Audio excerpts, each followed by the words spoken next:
ಬಂಡೀಪುರದಲ್ಲಿ selfie ತೆಗೆಯಲು ಹೋಗಿ ಕಾಡಾನೆ ದಾಳಿಯಿಂದ ಪಾರಾದವನಿಗೆ ಅರಣ್ಯ ಇಲಾಖೆ ಶಾಕ್ ಕೊಟ್ಟಿದೆ.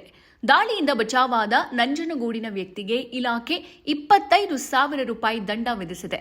ಇಲ್ಲಿಯವರೆಗೂ ಕೂಡ ಕೇರಳ ಮೂಲದ ವ್ಯಕ್ತಿ ಅಂತ ಅರಣ್ಯಾಧಿಕಾರಿಗಳು ಹುಡುಕಾಟ ನಡೆಸಿದ್ರು. ಆದರೆ ಫೋಟೋ ತೆಗೆಯೋಕೆ ಹೋಗಿದ್ದ ವ್ಯಕ್ತಿ ನಂಜನಗೂಡಿನ ಬಸವರಾಜು ಅಂತ ಗೊತ್ತಾಗಿದೆ.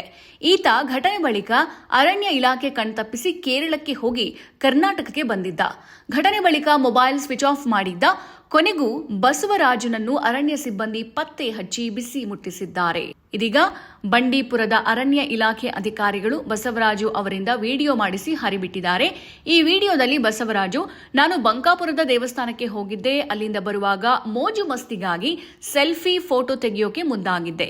ಈ ವೇಳೆ ಕಾಡಾನೆ ನನ್ನ ಮೇಲೆ ದಾಳಿ ನಡೆಸಿತು. ಇನ್ನು ಮುಂದೆ ಯಾರೂ ಕೂಡ ಅರಣ್ಯ ಪ್ರದೇಶದಲ್ಲಿ ವಾಹನ ನಿಲ್ಲಿಸಬೇಡಿ, ಯಾರೂ ಕೂಡ ದುಸ್ಸಾಹಸಕ್ಕೆ ಕೈ ಹಾಕಬೇಡಿ ಅಂತ, ಫೋಟೋ ಸೆಲ್ಫಿ ತೆಗೆಯುವ ಕೆಲಸ ಬೇಡ ಅಂತ ಜಾಗೃತಿ ಮೂಡಿಸುವ ಬಗ್ಗೆ ಮಾತನಾಡಿದ್ದಾನೆ. ಇನ್ನಷ್ಟು ಹೆಚ್ಚಿನ ಮಾಹಿತಿಗಾಗಿ ಫಾಲೋ ಮಾಡಿ ಬ್ರಿಗೇಡ್ ನ್ಯೂಸ್ ಕನ್ನಡ.